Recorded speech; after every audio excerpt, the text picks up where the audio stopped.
pansit, chapsuy, siopaw.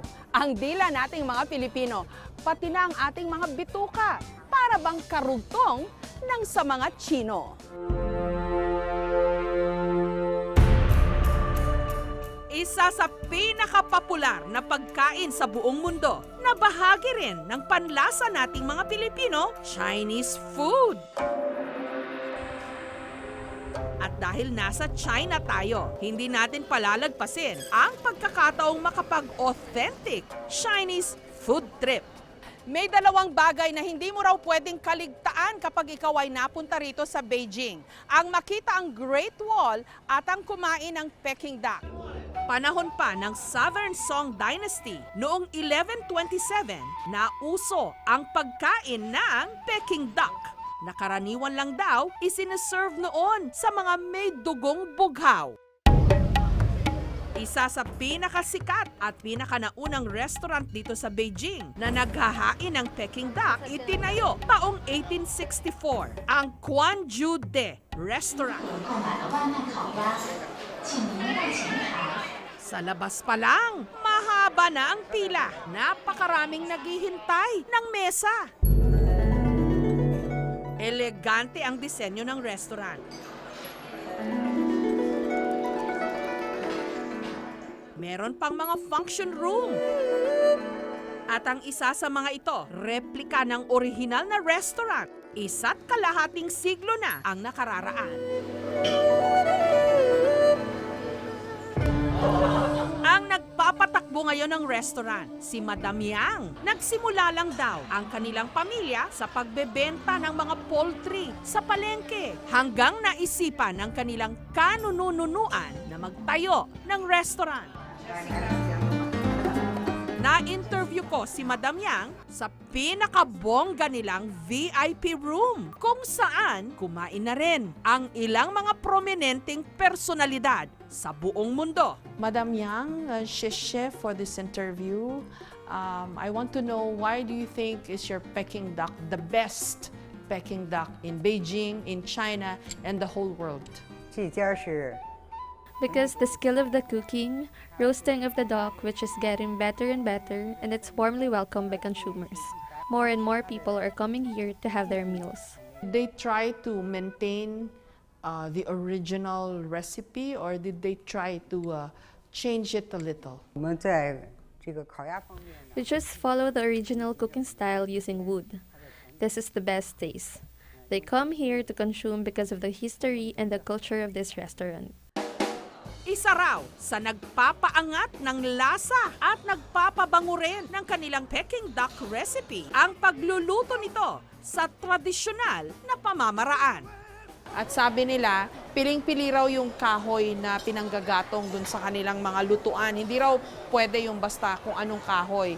Kailangan daw fruit trees, yung mga puno na namumunga. Kasi pampadagdag din daw yun ng bango at amoy sa kanilang Peking duck. Kailangan daw apples o dates, yun lang yung pwede nilang gamitin kahoy sa pagluluto ng kanilang Peking duck. Ito na. Ito na yung Peking duck na isuserve sa atin.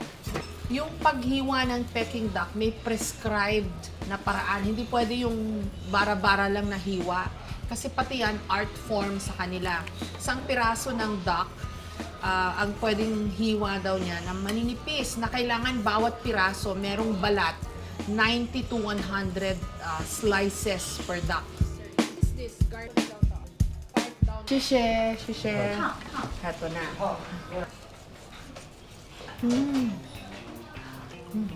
Ang sarap. Melt in your mouth talaga. And surprisingly, hindi masyadong mataba. Ang crispy nung balat, yung laman, ang tasty. Kasi special duck daw yung ginagamit nila dito. Very good. Delicious. And now, the best part daw ng duck, yung duck skin, nire-reserve nila for the special guest. Dahil ako naman to, wala nang iba. Sorry, kainin natin. Ang prescribed way, ididip mo siya sa asukal. Parang siyang butter. Ito ang masaya rito. Bawat duck na sinuserve nila, merong parang ID o certificate. Since 1864, yung niluto sa amin ngayon, yung ika 196 million plus na sinerve dito. Okay. Pero mo pati pagkain ng Peking duck, merong prescribed way. That's it. It's very good.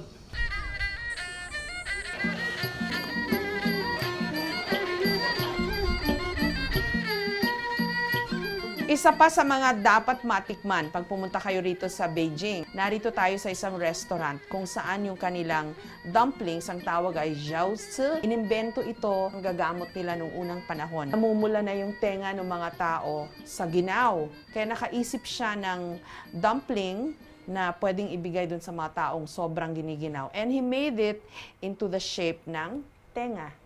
Sa paggawa ng jiaozi, kailangan ng harina, filling na gawa sa hipon, karne at gulay, ganminjiang o ang stick na ginagamit sa paggawa ng dimsum. What is he doing to the wrapper? Now he's just making this cake, and later you just put the filling Yes. inside this, and then just rub them together. Masubukan nga. Kawawa naman siya. Okay, how long did he train to do this? He's been doing this 6 years. This is the best I can do. I'm sorry.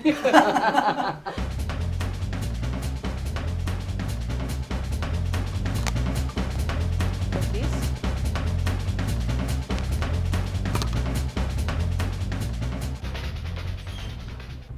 Hindi madaling gawin to, ha?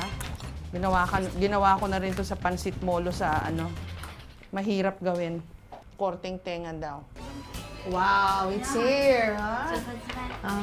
This one, dumpling, jiaozi.